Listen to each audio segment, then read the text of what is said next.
25 de março de 2020, quem fala aqui é Bruno Lima Rocha para o Jornal dos Trabalhadores da Cracom Catarinense, Rádio Noroeste Campinas, Rádio Com Pelotas, Rede Democracia está voltando para o ar, 1.200 pontos em conexão de correspondentes, emissoras e formas de participação direta na rede, e também o portal Repórter Popular. Essa é a segunda coluna analisando o pronunciamento do ainda presidente Jair Bolsonaro na noite do dia 24 de março, uma terça-feira. O que circula nos grandes meios de comunicação no Brasil, nos jornalões, no PIG, que ajudou, o próprio PIG, né, o conjunto do PIG, que forneceu combustível para o golpe com o apelido de impeachment 2016, é que o conhecido gabinete do ódio teria feito o discurso e a espinha dorsal da fala foi do impoluto, impagável vereador Carlos Bolsonaro, PSC Rio de Janeiro, um dos filhos do presidente. Bom, e agora?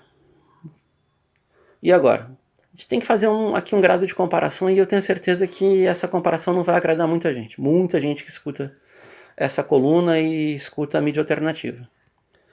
Na segunda-feira, houve uma reunião por teleconferência de Bolsonaro com os governadores do Nordeste. O Nordeste tem pelo menos 3 governos do PT e 1 do PCdoB. E saiu tudo bem.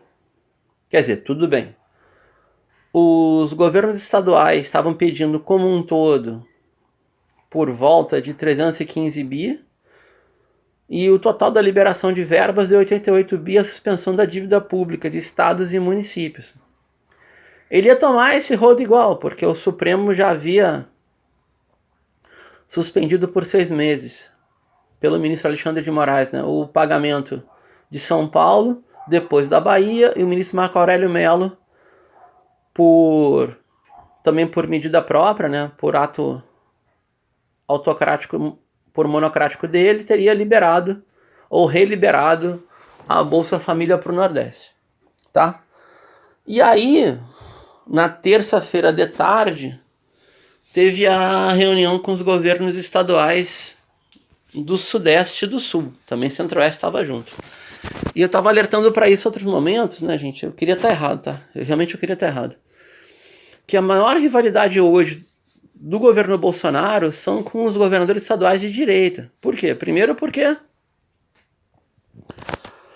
fragiliza, racha, quebra no meio a sua própria base. Segundo, que o cara tá sem partido, né? Inventaram o PSL já tá todo fragmentado, todo fraturado. A tal da aliança não saiu ainda, sei lá se vai sair. Sei lá se vai ter aliança e vai ter governo Bolsonaro. E a outra situação bem concreta é que o miolo do problema, o foco do problema da pandemia, os efeitos são sentidos pelos governos estaduais, especialmente Rio e São Paulo. Ontem mesmo, depois do pronunciamento, né, também venho alertando para isso, essa laia de neoliberais, esse conjunto de empresários especuladores vinculados ao capital financeiro, são liderados, por exemplo, pelo João Amoedo do Novo. O Novo já disse que, olha, o Amoedo, o Bolsonaro não pode mais governar, etc. Mas o Ricardo Salles continua no Novo, continua no governo. Tá, esse grau de hipocrisia neoliberal está muito avançado. Armínio Fraga, na segunda-feira, no Roda Viva, tem de ter uma estrutura de seguridade social para aumentar a população brasileira. Falou, tem de ter algo em torno de um salário mínimo ou uma renda básica para 100 milhões de brasileiros. 100 milhões. Quase que a ficha está caindo. E aí, diante dessa situação que a ficha cai e a ficha não cai, Bolsonaro resolveu apostar na própria base, né, no gado bolsonarista, nos bolsominions de redes sociais, e também atender na comunicação pública, um ato muito sério, porque ele falou como presidente, tá? Atender às vontades ou à sociopatia empresarial de gente que falou para reabrir, e aí tem o caso do cara do Madeiro, que falou depois que tô arrependido, o CEO do Girafas, que também falou algo parecido, tá? Que, bom, o velho da van nem se fala, né? Luciano Hang nem se fala, né? E que nas últimas significa o seguinte, olha, Não dá para mudar o modelo econômico em função de uma pandemia, de uma calamidade. Traduzindo, o Estado não pode fazer tudo.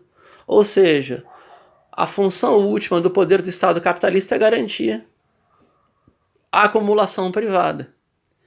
E considerando que Bolsonaro tem uma índole fascista, e o fascismo, o nazifascismo é, como dizia o Franco, né, namorado da morte, então tipo é necropolítica mesmo.